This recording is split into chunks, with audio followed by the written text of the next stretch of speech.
Assalamualaikum warahmatullahi wabarakatuh. Alhamdulillahi alamin. Assalatu wassalamu ala asrafil anbiya'i mursalin wa ala alihi wa sahbihi ajmain, amma ba'du. Puji syukur kehadirat Allah Subhanahu wa taala yang telah memberikan kita nikmat iman, Islam, sehat walafiat, sehingga kita bisa berkumpul bersama-sama di tempat yang penuh barokah ini. Amin. Tak lupa salawat dan serta salam kita haturkan kepada junjungan besar kita Baginda Muhammad SAW, kepada umatnya, sahabatnya, serta keluarganya hingga akhir zaman.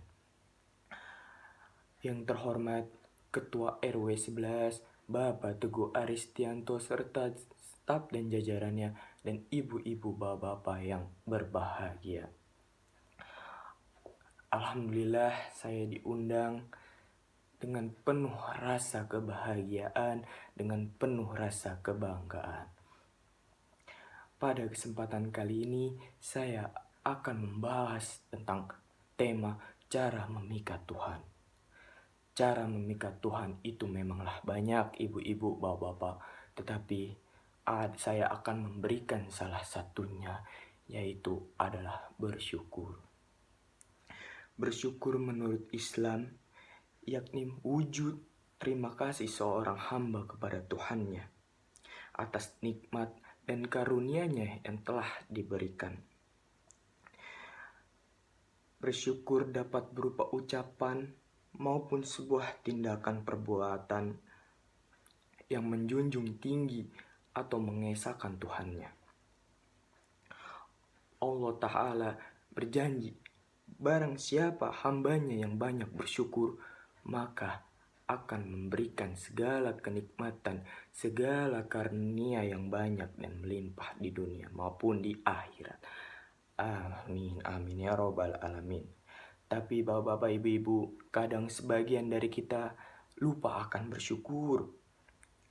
Kadang secara tidak langsung kita mengungkapkan rasa kufur kita kepada Allah Subhanahu wa ta'ala. Seringkali kita merasa terlalu berkurang, selalu merasakan tidak nikmat dengan apa yang diberikan oleh Allah Subhanahu wa ta'ala. Semua itu adalah nikmat yang Allah berikan, tapi kita tidak pernah mensyukurinya.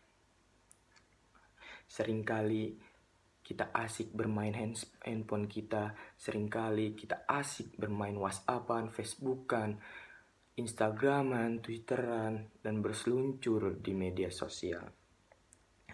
Padahal Allah juga berfirman yang artinya, jika kamu bersyukur, maka akan aku tambah, dan jika kamu kufur atas nikmatku, maka azabku itulah sangat pedih. Quran surat Ibrahim ayat 7. Ayat di atas menjelaskan bahwa bagaimana kondisi kehidupan, rasa syukur harus tetap dilantunkan untuk Sang Pencipta. Barang siapa yang ingin derajatnya dinaikkan, barang siapa yang ingin mendapatkan karunia dan barokah dari Allah Subhanahu wa ta'ala, maka bersyukurlah.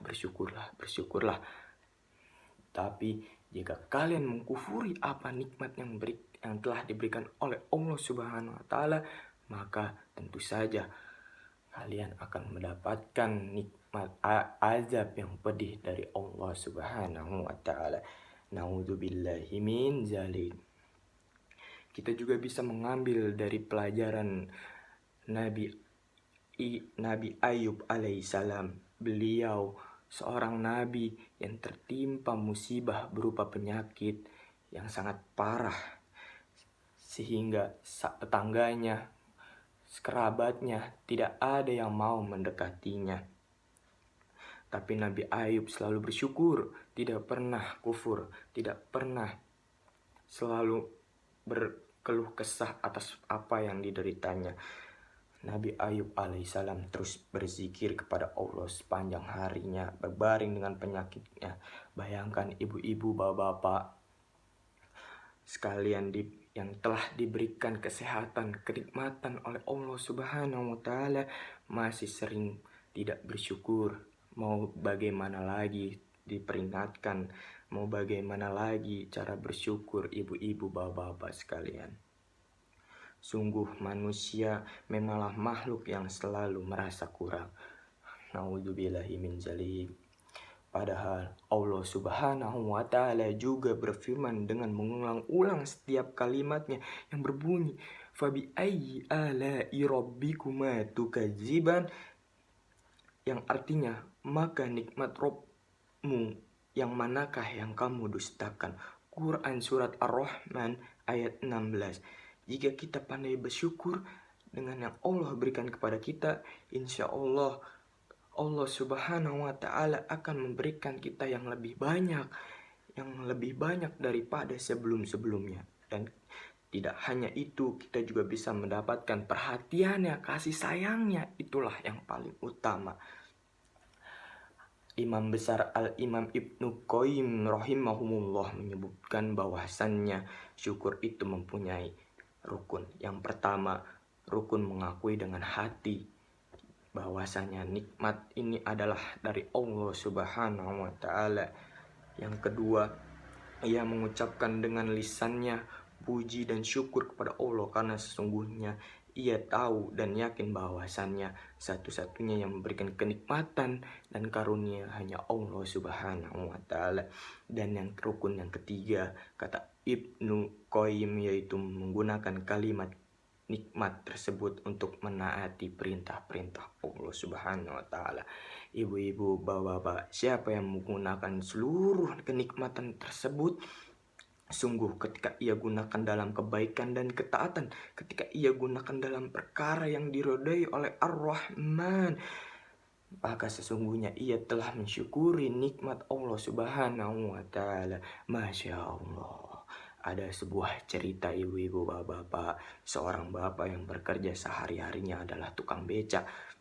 Dan suatu hari dia melihat seseorang yang melintas dengan mobil mewah di hadapannya dengan pakaian yang sangat rapi. Dan dia adalah salah satu bos di sebuah perusahaan terkenal. Kemudian bapak tukang becak ini berkhayal, andai saya bisa hidup seperti seorang yang di dalam mobil itu, pasti hidup ini terasa sempurna. Di saat yang sama, bapak yang di dalam mobil tersebut pun dengan masalah-masalahnya yang dihadapinya dalam bisnis yang banyak sekali rintangan yang harus ia hadapi. Dia pun melihat pada bapak tukang becak tersebut, lalu ia berkata dalam hatinya, andai bisa seperti bapak tukang becak itu, tanpa banyak masalah seperti yang saya alami, pasti saya bisa lebih menikmati hidup ini. Ya Allah, bapak-bapak, ibu-ibu, ada beberapa hal yang membuat diri kita selalu merasa bersyukur, yaitu yang pertama, melihat ke bawah untuk urusan duniawi. Yang kedua, selalu mengingat nikmat yang kita terima dari Allah Subhanahu wa Ta'ala. Yang tiga, selalu mengucapkan alhamdulillah, atau kita selalu bersyukur, ucapan syukur. Dan yang keempat, membiasakan diri untuk mengucapkan terima kasih. Dan yang kelima, berhenti mengeluh. Orang yang selalu bersyukur adalah orang yang hidupnya penuh kenikmatan dan keridhaan Allah Subhanahu wa Ta'ala. Ibu-ibu, bapak-bapak, hamba yang sangat dicintai oleh Allah Subhanahu wa Ta'ala adalah hamba-hamba yang sering atau selalu merasakan bersyukur. Jika kita tidak bersyukur atas apa yang telah diberikan Allah Subhanahu wa Ta'ala kepada kita, maka siap-siap azab Allah itu akan sangat pedih. Maka dari itu Rasulullah SAW bersabda, seorang mukmin itu sungguh menakjubkan, karena setiap perkara itu baik, namun tidak akan terjadi demikian kecuali pada seorang mukmin sejati. Jika ia mendapat kesenangan, ia bersyukur dan itu baik baginya. Jika ia tertimpa kesusahan, ia bersabar dan itu baik baginya. Hadis riwayat Muslim nomor 7692. Yang terakhir, ibu-ibu, bapak-bapak, saya ingin memberitahu mengapa kita harus bersyukur. Karena mensyukur nikmat Allah Berarti kita memanfaatkan segala anugerah Allah tersebut untuk melakukan ibadah. Jadi bersyukur adalah sebuah bentuk ucapan atau perbuatan terima kasih kita terhadap Allah Subhanahu wa taala. Sekian bahasan tema kali ini. Semoga ibu-ibu bapak-bapak mendapat karunia dan keridhaan Allah Subhanahu wa taala. Semoga apa yang kita bahas kali ini bisa meningkatkan keimanan dan ketakwaan kita kepada Allah Subhanahu wa taala. Wabillahi taufik wal hidayah, waridho wal inayah. Wassalamualaikum warahmatullahi wabarakatuh.